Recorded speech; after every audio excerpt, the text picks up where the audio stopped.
আসসালামু আলাইকুম। কেমন আছেন সবাই? আশা করি সবাই ভালো আছেন। কাছে এবং দূরে, দেশ এবং দেশের বাহিরে যে যেখান থেকে ভিডিওটা দেখতেছেন, আশা করি আল্লাহর রহমতে সবাই ভালো আছেন। আলহামদুলিল্লাহ আলহামদুলিল্লাহ আপনাদের দোয়া এবং ভালোবাসা আমরাও আমার পরিবার নিয়ে সবাই ভালো আছি। আর বাহিরে প্রচুর বৃষ্টি পড়তেছে। বৃষ্টির মধ্যে একদমই বাইরে বের হওয়া যায় না। ছেলে মেয়েকে স্কুলে নিয়ে যেতে পারি না।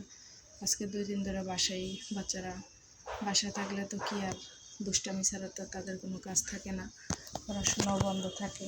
স্কুলে আসা যাওয়া করলে তবু পড়াগুলো কন্টিনিউ করা যায়। তো কি আর করার, বাইরে যেহেতু বৃষ্টি হইতেছে তাই আজকে অনেক ধরনের সবজি নিয়ে আসলাম। বাইরে বেরোয়া যায় না এর জন্য। তো কী কী সবজি নিয়ে আসছি সাথেই থাকুন। আর ভিডিওর এই পর্যন্ত এসে একটাই কথা বলবো, সবাই আমার চ্যানেলটা সাবস্ক্রাইব করে দিবেন, পাশে থাকা বেল আইকনটি প্রেস করে দিবেন যাতে আমি নতুন কোনো ভিডিও ছাড়ার সাথে সাথে নোটিফিকেশন আপনারা পেয়ে যান। তো এখানে দেখেন কি কি আছে, যে হচ্ছে কাঁকরোল, বেগুন, পটল, করলা, চিচিঙ্গা, বরবটি, তারপরে ভেন্ডি, ধনিয়া পাতা, তারপর হচ্ছে লেবু, শসা, এগুলো একসাথে নিয়ে আসছে। আম দেখেন, আমগুলো কিন্তু খুবই ফ্রেশ আম। এর ভিতরে আমাদের এক জুড়ি খাওয়া হয়েছে, তো এখন আজকে আবার অল্প করে নিয়ে আসছি। বাজারে গেলে তো অল্প অল্প করে আনা লাগে, বেশি নিয়ে আসি না, যেহেতু বাসা চেঞ্জ করছি, প্রচুর টাকার দরকার, এটা ওইটা অনেক কিছু কিনা লাগতেছে। তাই আজকে প্রায় 6-7 কেজির মতো হবে। এখানে আম তো অনেক ভারী, তাই তো এই নতুন বাসে ওঠার পর আমার খুব একটা সবজি কেনা হয়নি। হয়েছে যতটুকু প্রয়োজন ঠিক আমি অতটুকু নিয়ে এসে রান্না করে খেয়েছি, যেহেতু বাজার কাছে।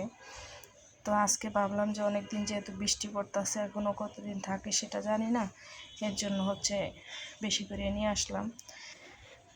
এগুলো এখন ফ্রিজে রেখে দেব। প্রতিদিন যেটা ভালো লাগে বা যেই মাছের সাথে যেটা মানায় সেটাই রান্না করে খাবো, আর কিছুই করার নেই। তো আমার ভিডিওটা কেমন লাগছে অবশ্যই কমেন্টে জানাবেন। ভালো লাগলে লাইক কমেন্ট শেয়ার করে দিবেন, সাবস্ক্রাইব করে দিবেন, পাশে থাকা বেল আইকনটি প্রেস করে দিবেন যাতে আমি নতুন কোনো ভিডিও ছাড়ার সাথে সাথে নোটিফিকেশন আপনারা পেয়ে যান। আর একটা কথা বলি, প্লিজ আপনারা কি স্কিপ করবেন না। 3-4 মিনিটের ভিডিও অবশ্যই ফুল ওয়াচ করবেন। আমিও যার ভিডিও দেখি ফুল ওয়াচ করি, কখনোই আমি টেনে টেনে দেখি না। উপর আল্লাহ একজন সাক্ষী, মিথ্যা বললেও উনি আছেন, সত্য কথা বললেও উনি একজন আছেন। মিথ্যা বলার কোনো দরকার নাই। ভিডিও বানাইতে খুব কষ্ট হয়,